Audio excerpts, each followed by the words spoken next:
নমস্কাৰ সকলোকে স্বাগতম জনাইছোঁ মোৰ চেনেল এম অসমলৈ।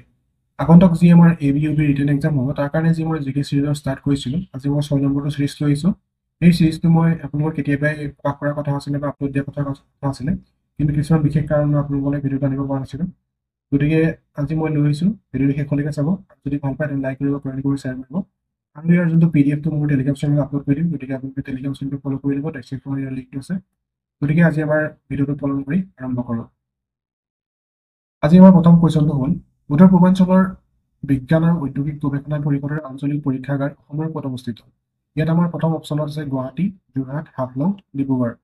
ইয়াৰ আমাৰ শুদ্ধ উত্তৰটো হ'ব অপশ্যন বি, যোৰহাট। যোৰহাটত আমাৰ উত্তৰ পূৰ্বাঞ্চলৰ বিজ্ঞান আৰু ঔদ্যোগিক গৱেষণা পৰিষদৰ আঞ্চলিক পৰীক্ষাগাৰ আছে, মনত ৰাখিব। তাৰপিছত আহিলে আমাৰ অসম বিধানসভাৰ প্ৰথম অধ্যক্ষ কোন আছিলে?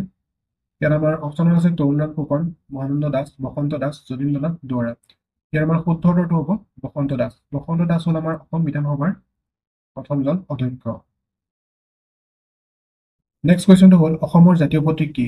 ইয়াৰ আমাৰ অপশ্যনত আছে এশিঙীয়া গড়, বাঘ, সিংহ, বান্দৰ। ইয়াৰ শুদ্ধ উত্তৰটো হ'ব আমাৰ অসম গড়ক এশিঙীয়া গড়। নেক্সট কুৱেশ্যনটো হ'ল অসমৰ চাহ শিল্পৰ কেন্দ্ৰ বুলি কোনখন ঠাইক কোৱা হয়? ইয়াৰ আমাৰ অপশ্যনত আছে কাৰ্বি আলং, ধুবুৰী, বোকাজান, চাবুৱা। ইয়াৰ শুদ্ধ উত্তৰটো হ'ব আমাৰ চাবুৱা। চাবুৱাক আমাৰ অসমৰ চাহ শিল্পৰ কেন্দ্ৰ বুলি কোৱা হয়। নেক্সট কুৱেশ্যনটো হ'ল লোকসভাত অসমৰ সদস্যৰ সংখ্যা কিমান? ইয়াৰ আমাৰ অপশ্যনত আছে 14 জন, 12 জন, 19 জন, 23 জন। ইয়াৰ শুদ্ধ উত্তৰটো হ'ব আমাৰ 14 জন। 14 জন আমাৰ লোকসভাৰ অসমৰ সদস্যৰ সংখ্যা। নেক্সট কুৱেশ্যনটো হ'ল অসমৰ কোনখন ঠাইক শাশ্বত প্ৰেমৰ নগৰী বুলি জনা যায়? ডিব্ৰুগড়, যোৰহাট, গুৱাহাটী, তেজপুৰ। ইয়াৰ আমাৰ শুদ্ধ উত্তৰটো হ'ব অপশ্যন ডি, তেজপুৰ। তেজপুৰ যিহেতু আমাৰ অগ্নিগড় আছে আৰু বহুতে এই অগ্নিগড়ৰ বিষয়ে জানে, গতিকে তেজপুৰেই হ'ব আমাৰ ঊষা অনিৰুদ্ধৰ যি আমাৰ হৰ আৰু হৰিহৰৰ যুদ্ধ হৈছিলে তাতে। নেক্সট কুৱেশ্যনটো হ'ল উচ্চতম ন্যায়ালয়ৰ মুখ্য ন্যায়াধীশ হোৱা প্ৰথম অসমীয়াজনৰ নাম কি আছিলে? ইয়াৰ অপশ্যনত আছে পাৰ্বতী কুমাৰ গোস্বামী, যতীন্দ্ৰনাথ দুৱৰা, অচ্যুত শইকীয়া, মহানন্দ দাস। ইয়াৰ আমাৰ শুদ্ধ উত্তৰটো হ'ব অপশ্যন এ, পাৰ্বতী কুমাৰ গোস্বামী।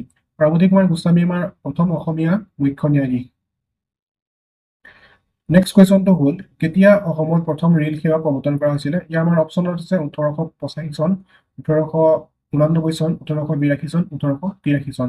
ইয়াৰ আমাৰ শুদ্ধ উত্তৰটো হ'ব অপশ্যন চি, 1882 চন। 1882 চনত আমাৰ অসমত ৰেল সেৱা প্ৰৱৰ্তন কৰা হৈছিলে।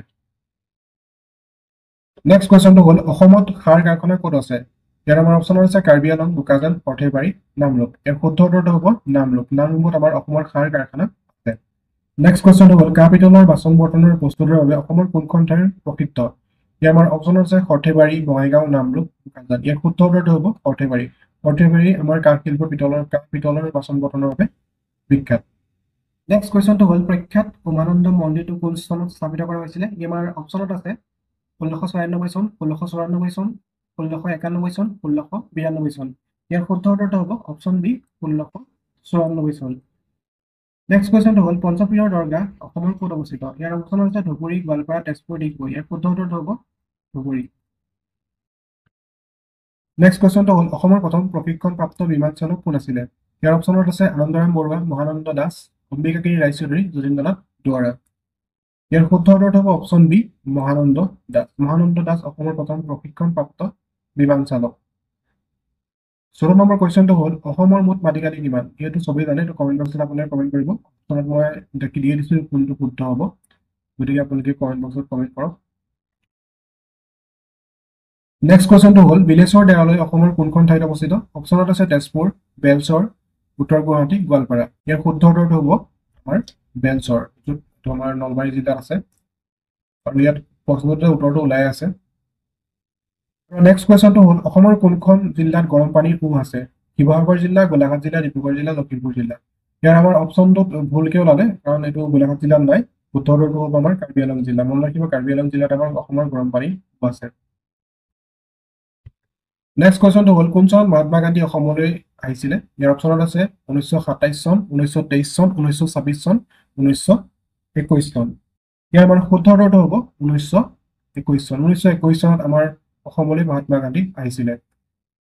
তাৰপিছত কুৱেশ্যনটো হ'ল কোনখন ঠাইক মানচেষ্টাৰ অফ ইষ্ট নামে জনা যায়? ইয়াৰ অপশ্যনত আছে ডিগবৈ, শুৱালকুছি, গুৱাহাটী, তেজপুৰ। ইয়াৰ শুদ্ধ উত্তৰটো হ'ব শুৱালকুছি। শুৱালকুছিক আমি মানচেষ্টাৰ অফ পিচ বুলি গম পাওঁ। নেক্সট কুৱেশ্যনটো হ'ল অসম বিধানসভাৰ মুঠ আসনৰ সংখ্যা কিমান? ইয়াৰ অপশ্যনত আছে 126খন, 125খন, 122খন, 124খন। ইয়াৰ শুদ্ধ উত্তৰটো হ'ব 126খন। নেক্সট কুৱেশ্যনটো হ'ল কাক বনফুলৰ কবি নামেৰে জনা যায়? অম্বিকাগিৰি ৰায়চৌধুৰী, জ্যোতিপ্ৰসাদ আগৰৱালা, আনন্দৰাম বৰুৱা, যতীন্দ্ৰনাথ দুৱৰা। ইয়াৰ আমাৰ শুদ্ধ উত্তৰটো হ'ব অপশ্যন ডি, যতীন্দ্ৰনাথ দুৱৰা। যতীন্দ্ৰনাথ দুৱৰাক আমি বনফুলৰ কবি নামে জানো। নেক্সট কুৱেশ্যনটো হ'ল ৰংঘৰ কোনে সাজিছিলে? ইয়াৰ অপশ্যনত আছে ৰাজেশ্বৰ সিংহ, প্ৰমত্ত সিংহ, পুৰন্দৰ সিংহ, যোগেশ্বৰ সিংহ। ইয়াৰ আমাৰ শুদ্ধ উত্তৰটো হ'ব অপশ্যন বি, প্ৰমত্ত সিংহ। প্ৰমত্ত সিংহই ৰংঘৰ সাজিছিলে। নেক্সট কুৱেশ্যনটো হ'ল সুমেৰু মহাদেশত উপস্থিত হোৱা প্ৰথম অসমীয়া বিজ্ঞানীজন কোন আছিলে?